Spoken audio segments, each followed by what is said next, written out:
삶 가운데 늘 감사와 기쁨이 충만한 삶을 사시기를 주님 이름으로 축복합니다. 여러분 각자에게 임하기를 축복합니다. 오늘 말씀의 제목은 어떻게 범사에 감사가 가능한가입니다. 우리가 사는 이 세상이 우리의 생각대로 뜻대로 계획대로 결코 되지 않습니다. 그래서 때로는 어려운 난간에 부딪혀 절망하기도 하고 좌절하기도 하고 또 힘없고 나약한 우리 스스로를 또 지켜보면서 한숨 지을 때가 참 많습니다. 한 문제가 해결되면 더 큰 문제가 다가오고 더 큰 문제에 힘들어서 해결하면 또 다른 문제가 우리에게 엄습해 옵니다. 한 치 앞도 예측할 수 없는 그러한 우리의 일상에서 어떻게 감사를 잃지 않고 감사 신앙을 살아갈 것인가. 오늘 본문을 통해 하나님께서 우리 신자들에게 요구하시는 그런 놀라운 삶을 다시 한번 발견하기를 주님 이름으로 축복합니다.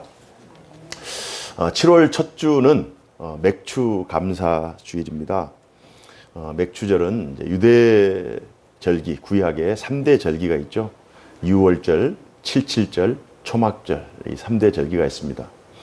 유월절은 이스라엘 백성들을 애굽의 땅에서 구원해내신 하나님의 구원 역사에 대한 감사의 날이고, 칠칠절은 유월절에 7주에 7번 이후에 보리를 가장 처음에 추수하는 첫 수확일이라 해서 칠칠절 혹은 맥주절 해서 하나님께서 우리에게 먹을 것을 주셨다 해서 감사하는 그러한 절기이고, 또 초막절은 광야 생활하면서 하나님께서 낮에는 구름 기둥으로 또 밤에는 불 기둥으로 인도하신 하나님의 인도하심에 대한 감사의 날입니다. 그래서 3대 절기는 감사라고 하는 공통 분모가 있어요. 감사. 그래서 오늘 특별히 맥주 감사 주일인데요. 우리가 뭐 보리 농사하거나 쌀 농사하지 않잖아요. 우리가 전반기에 하나님께서 우리에게 베푸신 은혜에 감사하고 또 후반기에 하나님께서 베풀어 주실 은혜를 소망 가운데 바라보는 그러한 전반기와 후반기를 이렇게 분리해서 하나님의 은혜를 다시 한번 생각하고 또 감사로 하나님 앞에 나아가는 그런 소중한 시간이 됐으면 좋겠습니다. 오늘 본문은 사도 바울이 데살로니가 교회에 편지를 보내는 거죠. 그래서 오늘 본문의 내용, 항상 기뻐하라, 쉬지 말고 기도하라, 범사에 감사하라, 이는 너희를 향하신 하나님의 뜻이다. 하나님의 뜻이다. 그래서 우리가 데살로니가 5장 내용은 이제 그 재림을 염두에 둔 그러한 메시지거든요.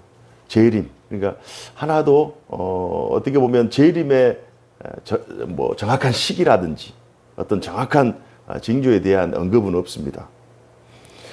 재림이라고 하는 것은 불예측성이죠. 정확하지가 않아요. 언제 올지 몰라요. 언제 일어날지 몰라요. 그렇기 때문에 우리가 미래를 알 수 없는, 그래서 미래를 알 수 없기 때문에 불안 또 공포 두려움 가운데 있는 것이 아니라 주님이 언젠가는 오신다라고 하는 오히려 불안이 아니라 소망, 또 하나님에 대한 기대감, 그러한 신앙으로 현실의 불예측성 혹은 현실의 그런 여러 불안 요소들을 믿음으로 또 소망으로 넉넉히 이기라라는 그러한 당부의 말씀입니다.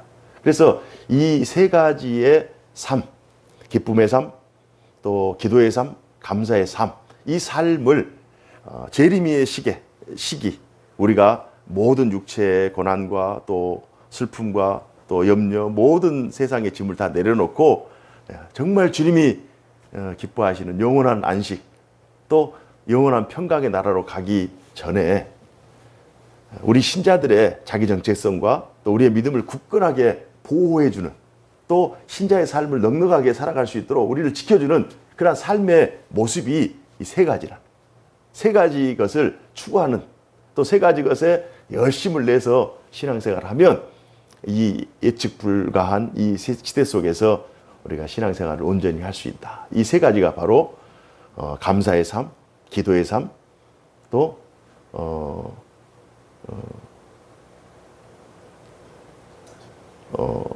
감사, 기도, 기쁨의 삶. 이 세 가지가 바로 그런 삶입니다. 자, 첫 번째로 항상 기뻐하라 라고 성경은 말씀하고 있습니다. 항상 기뻐하라.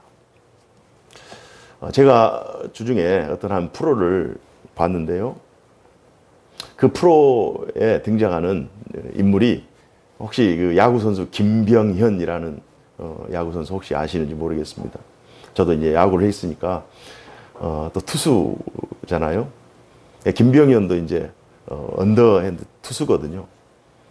고등학교를 졸업하고 미국의 이제 메이저리그로 이제 이동을 했어요.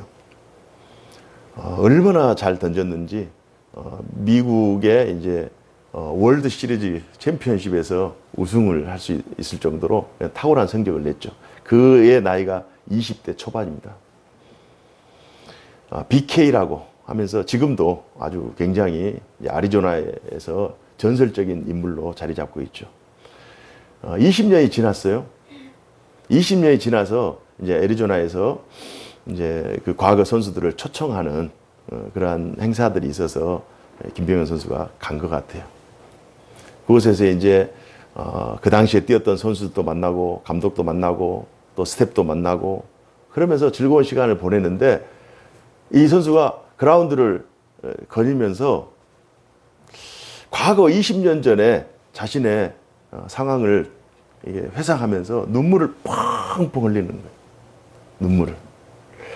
그가 계약금만 237억이에요. 20년 전에. 그것을 아마 잘 활용하고 또 잘 운영했으면 아마 수천억, 수조 원이 됐을 겁니다. 그러나 여러 일로 인해서 그것들을 좀 많이 탕진한 것 같아요. 40대가 돼서 20대에 자신의 삶을 돌아보면서 그냥 눈물이 펑펑 막 눈물이 뚝뚝 떨어져요. 보통 뭐 40대 중년 이후에 그렇게 울지 않잖아요. 그 얼마나 눈물이 흐르는지 제가 마음이 그냥 뭉클하더라고요. 그러니까 왜 김병현 선수는 저 자리에서 저렇게 울었을까? 아마도 제가 생각할 때 20년 전에 자신의 모습을 보면서 20년 전에 가장 인생에 있어서 가장 화려했던 순간을 가장 인생의 전성기 그 전성기가 그는 영원하리라고 생각했을 거예요. 그 화려했던 지난날 자신의 과거 그러나 지금 돌아보면 지금 그 화려했던 순간이 순간이라는 거예요. 다 지나가 버렸다. 만약 20대 때 40대에 울고 있을 자기의 모습을 20년 후에 그 모습을 미리 20대 때 알았다면 그는 자기가 20대 그 시간을 보낸 그 한순간 한순간을 얼마나 소중하게 생각했을 것이고 또 자기에게 주어진 여러 혜택들을 얼마나 잘 활용해서 40대에 지금도 웃으면서 아마 그 애리조나 구장에 가서 많은 사람들을 만나고 있을 거예요. 그러나 20대 때는 그는 40대에 자기가 울리라고는 전혀 생각을 못한 거죠. 20대의 영광이 얼마나 소중하고 귀했다는 사실을 20년이 지나서야 깨닫게 된 것입니다. 저는 그 광경을 보면서 기쁨이라고 하는 것은 결코 소유의 문제가 아니다. 물론 많은 것을 잃었지만 지금도 상당한 부를 가지고 있죠. 사실 재산의 많고 적음, 소유의 많고 적음이 기쁨을 가늠한 것이 아니라 기쁨은 존재의 문제다. 존재의 문제다. 인간은 우리들 존재 자체가 불완전하고 연약하여 늘 불안과 두려움과 염려, 공포에 휩쓸릴 수밖에 없는 그런 연약함을 가지고 있어요. 인간은 죄 가운데 태어나서 죄의 영향력 아래에 살기에 늘 자력으로는 항상 기뻐하기라는 것은 불가능한 거예요. 항상 기뻐하는 건 불가능해요. 그러나 하나님 안에는 기쁨이 있죠. 하나님 안에는 기쁨이 있다. 이 세상에서 가장 화려했던 것, 이 세상에서 가장 명예로웠던 것, 이 세상에서 가장 영광스러운 것들도 다 지나가는 거예요. 그러나 하나님 안에서는 기쁨이 있어요. 그래서 빌립보서 3장 1절에 보니까 끝으로 나의 형제들아 주 안에서 기뻐하라.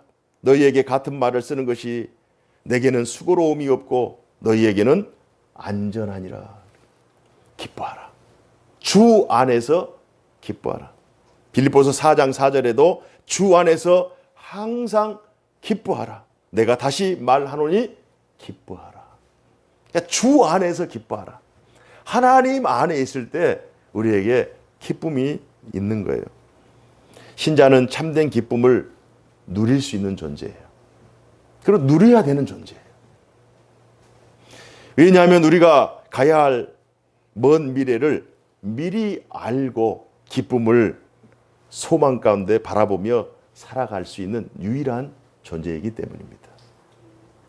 김병현 선수가 20대에 자신의 20년을 내다볼 수 있었다면 그는 40대에 그 많은 사람들 앞에서 펑펑 울지 않았을 거예요.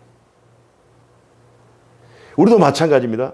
지금 믿음을 가지고 하나님 안에서 신자로 살아가잖아요. 우리가 주 안에서 기뻐할 수 있는 것은 우리는 알지 못하는 예측 불가능한 미래를 살아가는 것이 아니라 우리는 이미 예측되어지고 예정되어지고 승리가 보장된 인생을 살아가기 때문에 우리는 주 안에서 기쁨을 누릴 수 있는 유일한 존재임을 믿습니다. 그래서 신자는 늘 기뻐할 수 있는 존재라고 하는 거예요. 세상 사람들이 자신의 가진 것, 또 자신이 부족한 것, 비교해서 남들보다 조금 뒤처지고 있는 것, 그런 것들을 콕콕 찔러서 기쁨을 빼앗아가고, 또 사탄마귀가 시험에 들게 해서 우리를 넘어뜨리려고 하는 여러 시도들을 할 때가 있어요. 그러나 그것들은 다 우리를 넘어뜨리려고 하는 악한 영들의 시도에 지나지 않아요. 우리는 그것들을 물리쳐야 돼요. 우리는 나는 기뻐할 수밖에 없는 인생이다.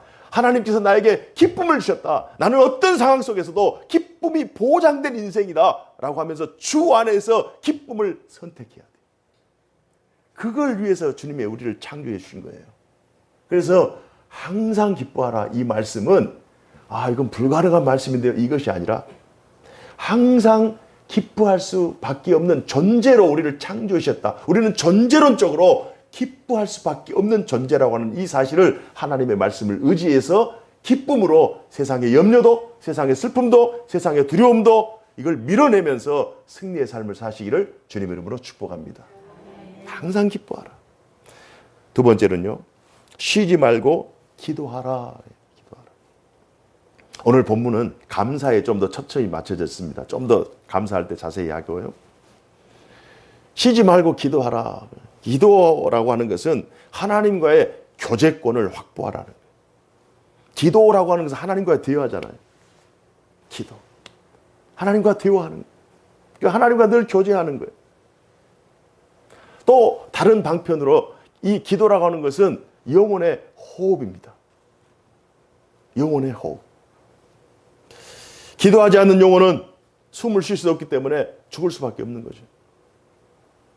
그래서 기도라고 하는 것은 하나님과의 대화, 영혼의 호흡. 그래서 우리가 늘 숨을 쉬지 않으면 죽는 것처럼, 음식을 먹지 않으면 줄여서 죽는 것처럼, 물을 마시지 않으면 목말라서 죽는 것처럼 쉬지 않고 행해야 될 행위가 바로 기도라고 하는 거예요.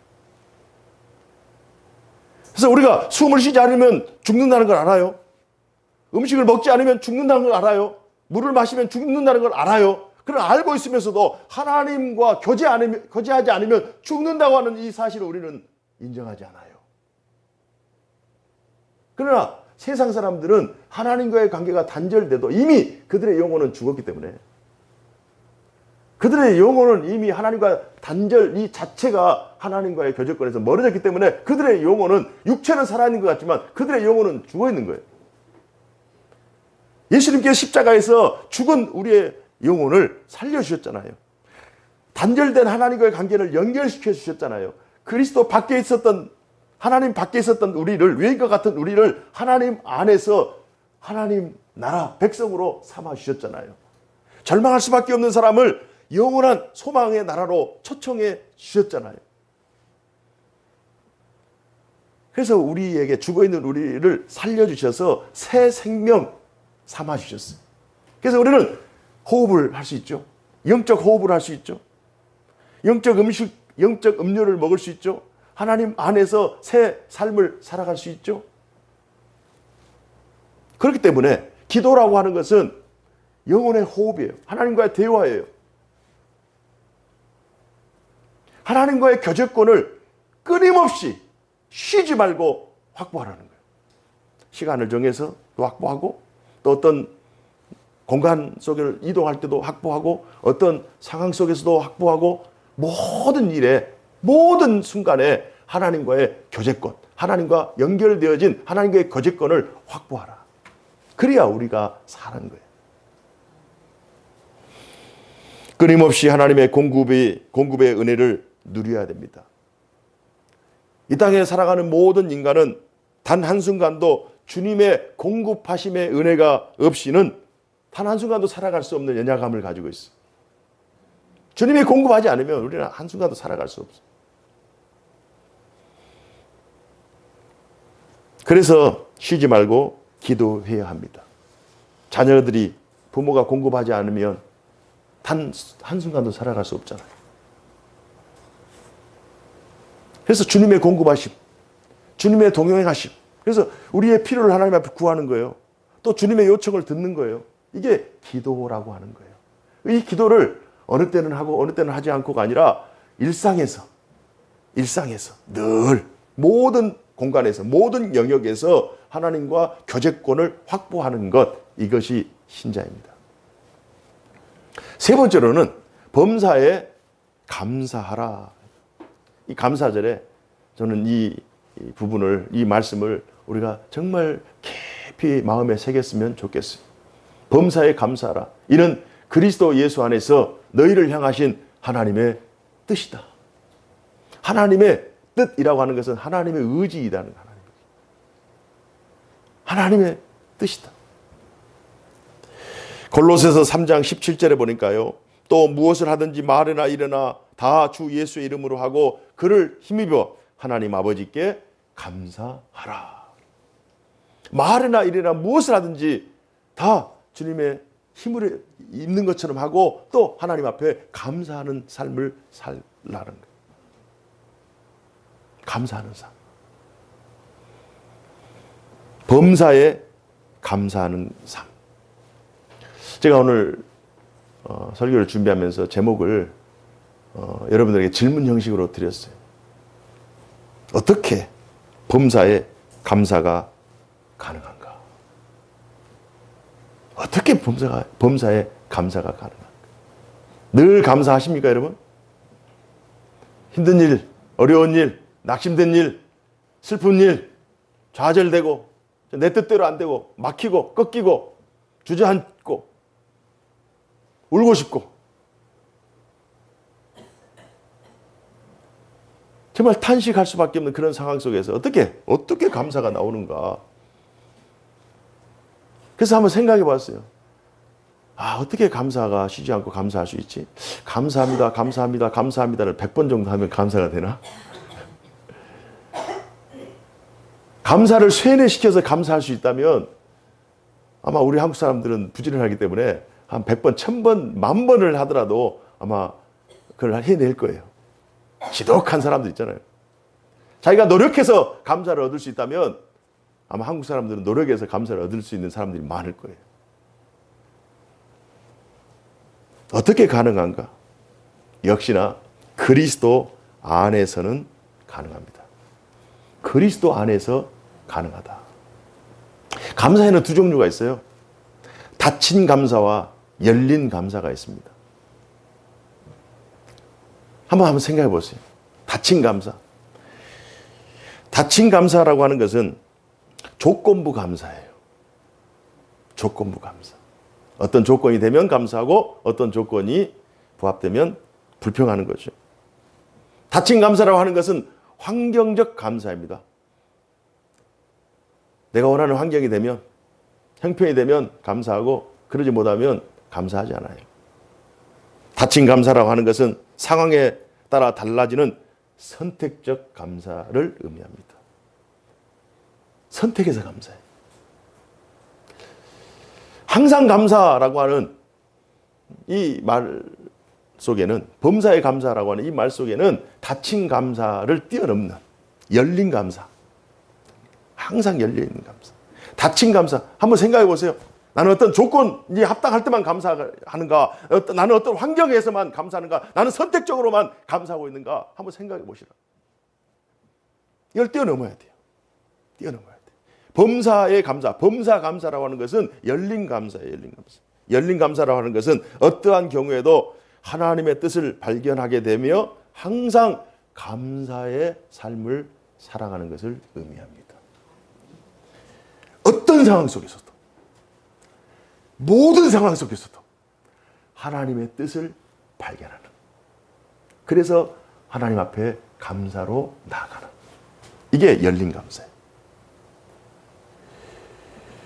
한쪽에서 해가 뜨잖아요. 그러면 지구 한편에서는 해가 지고 있어요. 한쪽에서는 기쁜 일이 있지만 한쪽에서는 슬픈 일이 지금 우리에게 다가오고 있다고요. 흑암이, 선과 악이 공존하는 시대 속에서 우리가 살아가는데 어떻게 우리는 360도 사방에 열려있는 감사를 할 것인가? 우리로서는 불가능해요. 그러나 가능케 하는 것은 그리스도 안에 있을 때는 가능해요. 그리스도 안에 있을 때 나를 향한 하나님의 뜻은 완전한 구원의 뜻이다. 나를 향한 하나님의 사랑은 완전한 사랑이다. 나를 향한 하나님의 계획은 단 1%도, 단 1도도 어긋남이 없는 완벽한 계획이다라고 하는 이 사실을 주 안에서 발견할 때 우리는 완전 범사의 감사의 삶을 살게 될 줄로 믿습니다. 그리스도 안에 있을 때만 우리는 범사 감사를 할 수 있어요. 모든 것이 하나님의 은혜임을 알기 때문에 감사할 수 있는 거죠. 지금 당장 어려운 일이 있어요. 불평이 입으로 나오려고 하지만 그러나 하나님은 합력하여 선을 이루실 것이다. 고난이 있어요. 그러나 이 고난 이후에는, 이 고난을 통과하면 하나님께서 나를 정말 정금같이 단련해서 정말 하나님께서 귀히 쓰시는 더 아름다운 도구로 나를 만들 것이다 라고 하는 그 기대가 있는 거예요. 감사하는 인생을 살기 원한다면 우리는 큰 것을 생각해야 됩니다. 큰 것을 생각해야. 그러면 큰 것이라고 하는 것이 무엇인가? 큰 것은 근원적인 것을 의미합니다. 가장 기초적인 것, 베이직이라고 할 수 있죠. 가장 근원적인 것, 가장 기초적인 것, 가장 본질이 되는 것, 이게 큰 거예요, 사실. 이게 큰 거라고. 우리가 생각하는, 우리 일반 사람들이 생각하는 큰 것은 정말 작은 거예요. 근원에 비하면, 기초를 이루고 있는 많은 본질들에 비하면 우리가 생각하는 성공, 정말 이건 어려운 거예요. 명예를 얻는 거, 우리가 큰 명예를 얻는 거, 진짜 이건 어려운 거예요. 범사 감사로 나아가기 원한다면 더 큰 것을 생각해야 돼요. 더 길게 생각해야 돼요. 현 시점에서는 불평할 수 있지만 전 인생을 생각하고 전 하나님의 구원 역사를 생각하면 감사할 수밖에 없어요. 큰 것을 생각해야 돼요. 그래서 감사신앙, 범사의 감사를 하기로 오늘 본문을 통해서 범사의 감사라, 이거 하나님의 뜻이다라고 했을 때는 우리의 생각을 확장시켜야 돼요. 우리의 사고를 깨트려서 이 현실에 속해, 우리가 생각하는 것은 다 작은 거라니까요. 지극히 좁혀질 때만 가능한 거예요. 이걸 키워야 돼요. 이걸 확장시켜야 돼요. 이래야 감사가 나오는 거예요. 큰 것은 기초적인 것이고 근원적인 거예요. 기초적인 것 또는 근원적인 것은 다 하나님과 연결되어 있는 것들입니다. 하나님과 연결되어 있는 것들. 제가 몇 가지 예만 드릴게요. 땅의 기초. 우리가 살고 있는 땅. 우리가 먹을 것을 얻고 살아가는 이 땅의 기초도 다 하나님이 창조하셨죠. 생명의 근원. 하나님이시죠. 생명보다 더 큰 것이 어디 있어요? 없어요. 없다고요. 우리 인생에서 가장 중요한 것이 생명인데 생명보다 중요한 것이 없어요. 살아야 뭘 갖든지 살아야 뭘 행하든지 할 거 아니에요. 그러니까 생명을 주관하시는 분 하나님이세요. 그러니까 하나님과 다 연결되어 있어요. 인생의 기초, 가정의 기초, 교회의 기초, 이 모든 기초들, 모든 본질들은 다 하나님과 연결되어 있기 때문에 그리스도 안에서 이것을 깨닫는 자는 범사에 감사를 선언할 수 있는 거예요. 여전히 하나님과 연결되어진 상태라면 그 사람은 희망이 있어요. 내 계획대로, 내 생각대로, 내 뜻대로 좀 일이 어긋나지 않아요. 지금 당장은 좀 막힌 것 같아요. 지금 당장은 답답해요. 그러나 그 영혼이 하나님과 연결되어 있는 상태라면 그 영혼이 하나님을 인식하고 하나님의 그 하나님 되심을 선언하는 그 상태라면 그 사람에게 희망이 있는 거예요. 그 가정에는 희망이 있는 거예요. 그 시대에는 희망이 있는 거예요. 안 된다, 어렵다, 할 수 없다, 이런 부정적인 요소들이 들려오잖아요. 그러나 그 영혼이 하나님과 아직 연결되어 있다. 하나님의 주재권을 인정한다. 하나님과 교제권 안에 있다. 하나님의 그 사랑을 정말 간절히 소망한다. 아직 희망이 있어요. 절망한 단계가 아닙니다. 큰 것을 이해한 사람은 작은 것을 더 잘 이해할 수 있는 사람이에요. 큰 것을 이해하면 창조의 질서를 이해하고 생명의 기초를 이해하고 하나님과 우리의 관계를 이해하고 우리가 어떤 존재인가라고 하는 이 사실을 큰 그림을 이해한 사람은 그 안에 있는 작은 그림 충분히 이해합니다. 충분히 이해해요. 집을 짓는 사람과 도시 계획을 하는 사람 차이가 있어요. 집을 짓는 것도 대단하지만 도시 계획을 하는 그 사람에 비하면 이건 굉장히 지엽적인 거예요. 우리가 고민하고 우리가 애쓰고 우리가 신경 쓰는 문제들이 나에게는 전부인 것 같지만 그러나 이 시대를 보고 하나님의 관점으로 보면 지극히 작은 거야.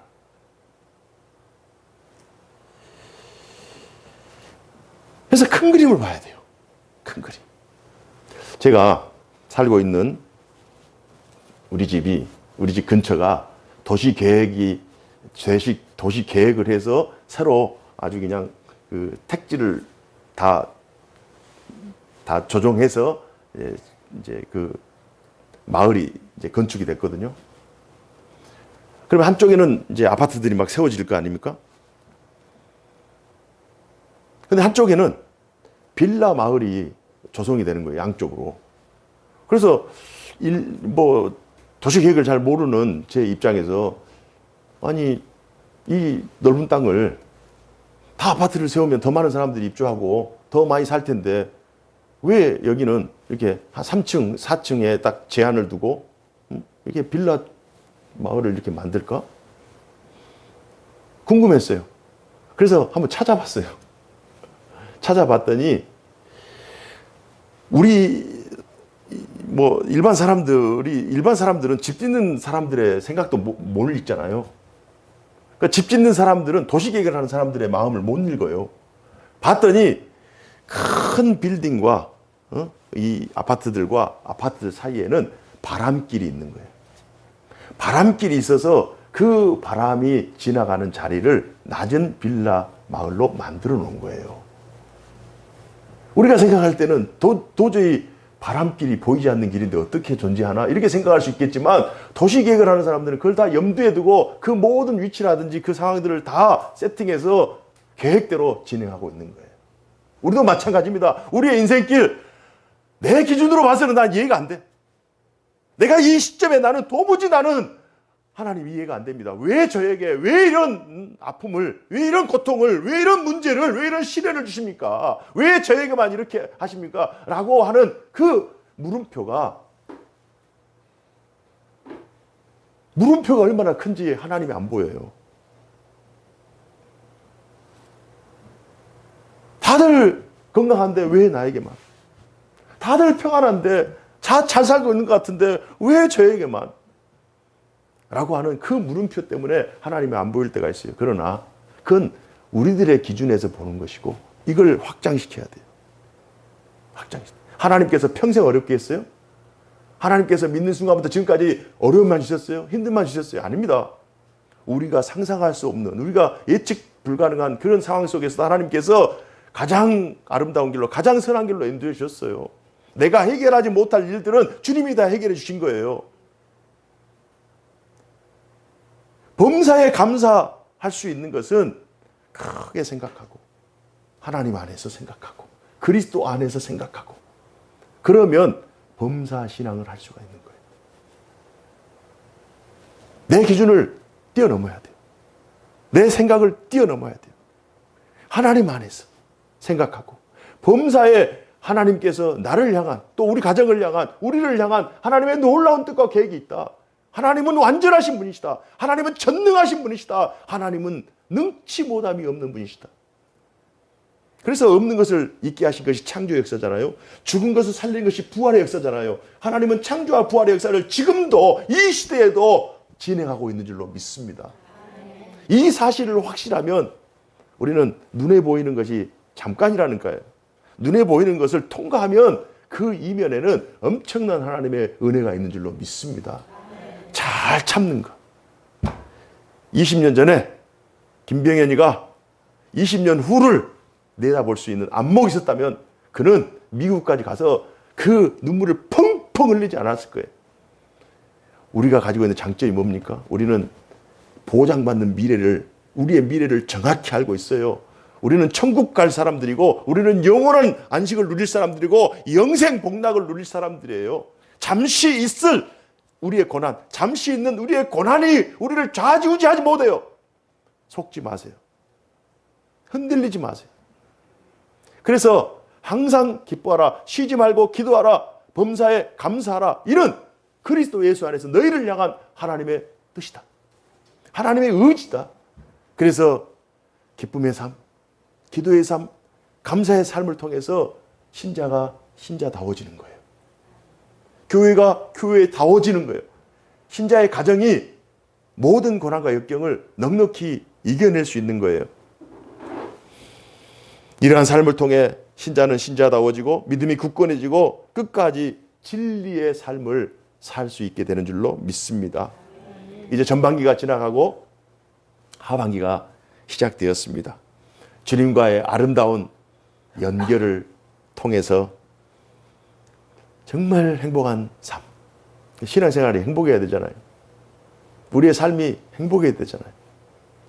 주님께서는 행복을 주시기 위해서 이 땅에 오셨잖아요. 복을 주시기 위해서 이 땅에 오셨어요. 그래서 믿음이 복이 돼야 되고 신자의 삶이 복덩어리가 돼야 돼요. 그런 놀라운 역사가, 그런 놀라운 은총이 이번 올해 후반기에도 지속되기를 주님 이름으로 축복합니다. 기도하겠습니다. 은혜로우신 하나님 아버지 감사합니다. 저희를 향한 하나님의 뜻이 항상 기뻐하며 쉬지 말고 기도하고 범사에 감사하는 기쁨의 삶, 기도의 삶, 감사의 삶인 줄로 믿습니다.